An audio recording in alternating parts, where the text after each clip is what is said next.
Hello out there and welcome back to Delirious. It is my Halloween special. It's also the 10th of November because I have been unfathomably slow making this video, so my apologies. I'm not going to talk very much in this video. I think my last one was a bit overly waffly. I'm explaining too much. You can see what I'm doing. I don't need to tell you everything. So, like the handymen, if you're old enough to remember the handymen from the 90s, we're going to go for that approach. I'll just pipe up if there's anything I think isn't completely self-explanatory. So anyway, here's my Halloween doll, just in time for mid-November. I hope you like it. Let's get to work.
So for the doll's hair, I used acrylic yarn, red and orange, cut it to size, unravelled each strand, then brushed it out with a cap brush and straightened it.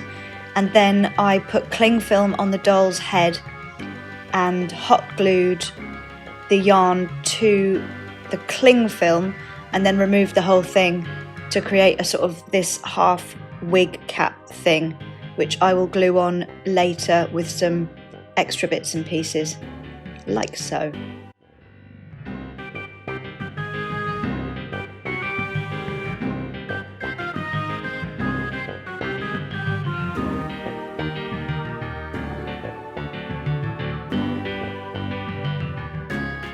I had to cover the holes in the head with epoxy. Originally I was only going to put the epoxy on the head where the hair wouldn't be, but it was way too fiddly, so I just, in the end, covered the whole head with a really thin layer.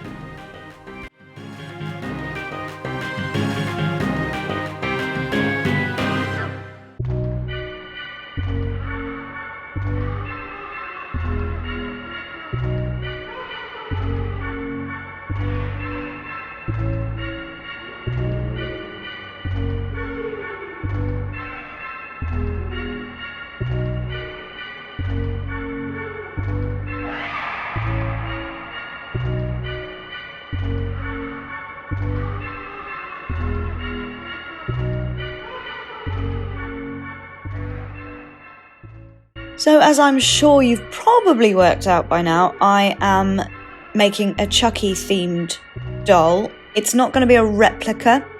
I found a reference picture that I really liked and I'm working from that reference picture. So some of the features will be the same or similar to the doll, but yeah, I'm not making a carbon copy of a Chucky doll. It's not a replica. It's just inspired by.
So I'm very proud of myself. I managed finally to work up courage to try out my airbrush that I bought. So as you can see, I airbrushed the doll's face before I started the face up. I also did the body and then blushed the body in the same way that I'm doing the face. So yeah, big tick for the airbrush. It is a lot easier than putting thinned down acrylic on with a makeup sponge. So much easier. Slightly hampered by the fact that my cat kept climbing into the cardboard box that I use as a kind of studio for spraying in so I don't get acrylics all over the spare room. But yeah, half an airbrushed cat is a small price to pay for a tool that makes this a hell of a lot easier.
Measure twice, cut once is something I've heard said about making things out of material.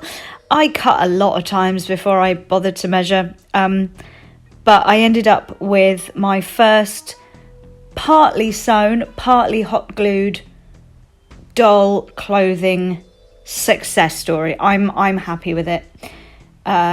A lot of it is very, very fiddly, so I did resort to hot glue for the turn-ups and things, but I did actually sew this in the main, so I am very proud.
I've seen a couple of other doll artists use this method to make a pattern for various bits of clothing, but I tried before just putting the doll flat on a piece of fabric and drawing around the shape of the doll, adding on a little bit extra for seam allowance, and it just doesn't work. I could not make even a vaguely shapely top.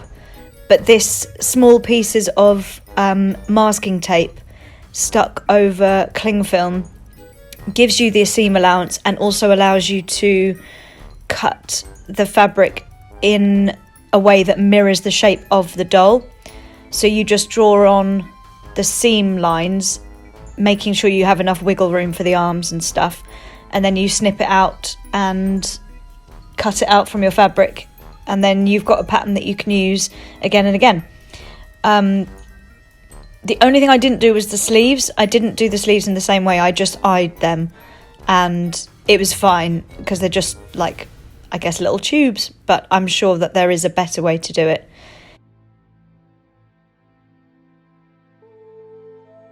Here, these lines I'm making here, this is a dart, because obviously where the doll's bust is, the fabric would go around the bust. It's not just flat. So when you put this piece of masking tape down, you can't lie it flat because the doll's boobs were there. So you cut along those lines, and then you've got the extra fabric that you just make a little seam into for boob room. That was very waffly. I said I wasn't going to waffle. I lied.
And she's finally finished. I'm so pleased with her. I think she's super cute. If you've enjoyed this video, please subscribe to my channel. Please hit the bell button so you can be notified if I ever get round to making another one at my extraordinarily slow rate.